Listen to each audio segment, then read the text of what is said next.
Hello, good morning, day 641. Since 50 hostages have been brutally, barbarically, violently, and inhumanely waking up to the hell called Gaza by the inhumane, barbaric, rapists, modern-day Nazis, monsters of Hamas, Palestinian Islamic Jihad, UNRWA, the UN, Al Jazeera, and the rest of the terrorist organization in Gaza, sponsored by Iran. We are here every morning, never giving up, to demand from the inhumane, barbaric, rapist, modern-day Nazis, monsters, to surrender and let all 50 hostages go immediately, at once, in one phase, one bus, all of them together, no one is left behind, and Israel should give up nothing. This is the deal we accept for the teams who are negotiating right now, teams from Israel, teams from Hamas, negotiating in Doha, Qatar, talking about what humanitarian aid will enter, which corridors would Israel withdraw from, and so on and so on. The main focus should be on the hostages. 50 hostages released on day one. That's the only thing we accept. Nothing less. 50 hostages altogether. We are done with leaving men behind. They don't have more time. 641 fucking days. All of them on day one if Hamas desperately wants a ceasefire. Israel also must ensure that Hamas is eradicated from the face of the earth as they are continuously attacking our soldiers fighting back. They're not decimated yet. Yesterday, horrific incident in Gaza, in northern Gaza, in Bet Hanun neighborhood.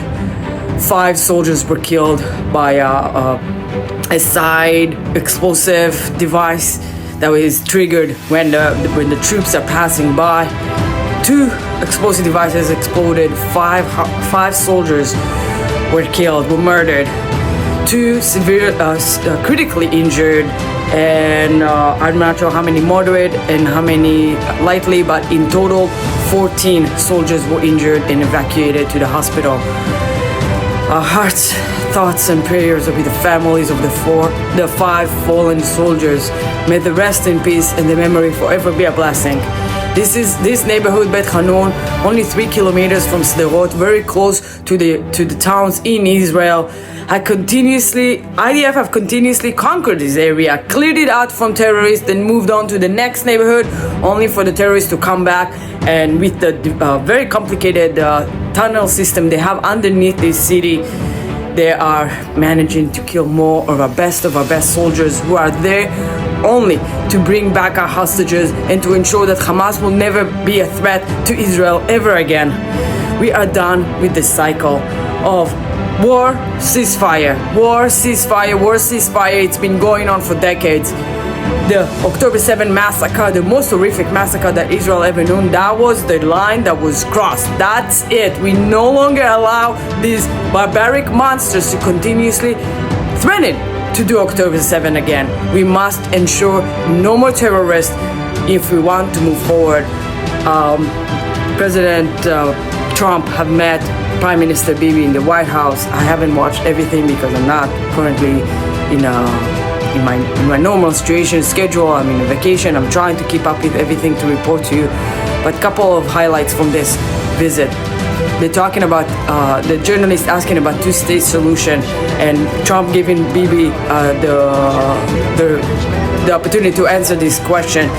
2 states will only happen if the Gazans will give up the delusional ideology that they're gonna annihilate Israel, and Israel must keep to their own right to defend itself without ever means necessary. We do not reward terrorists with the state. We want to give them the opportunity to live in peace. But that would only happen when new education will be introduced to the Gazans, when Hamas and other terrorist organizations will not continuously brainwashing the children to hate the Jews and to blame all the problem on the Jews, and that if they will become a Shaheed, that will be the highest goal of their lives. Egypt and Jordan have gave up that delusional idea that they will annihilate Israel, and they have agreed to sign peace agreements, and we have peace agreements with this country. It is possible, but in order to do that, one side, and it's a hostile side, it is the side of the Shaheeds, the side of the suicide bombers, needs to lay down their arms and give up. That's hopefully when we will see peace. Other highlight from the visit of Bibi at the White House is when he presented President Trump with a letter that he sent to the Nobel Prizes organization to nominate President Trump for a Nobel Peace Prize. He deserves it. He deserved it for his first term when he brokered the Abraham Accords, the peace agreements in the Middle East, and also for this term eliminating the nuclear threat of Iran, ending the war, helping to end this war in only 12 days, also negotiating ceasefire between India and Pakistan, and so on, and of course releasing our hostages, some of the hostages, not all of them yet, but we are waiting and praying for the success of these negotiations right now that will bring all 50 hostages. Join us with the pressure on Hamas, on Qatar, who are complicit, on Egypt, on Iran, and demand all 50 hostages on the first day of ceasefire or no ceasefire. These are the terms. This is what we will continue push for, and we will continue to stand strong. We will continue to defend Israel with whatever means necessary. We have no other choice. Our soldiers are going and defending our country on our border. Our front lines are on our borders. And if we won't have the IDF defending us, it will be the civilians who are at the line of fire. We have the IDF to be proud of. They are heroes. And without them, Israel will not exist.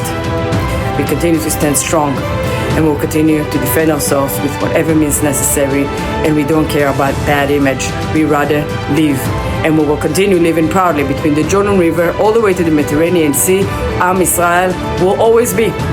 Am Israel Chai forever, and have risen like a lion.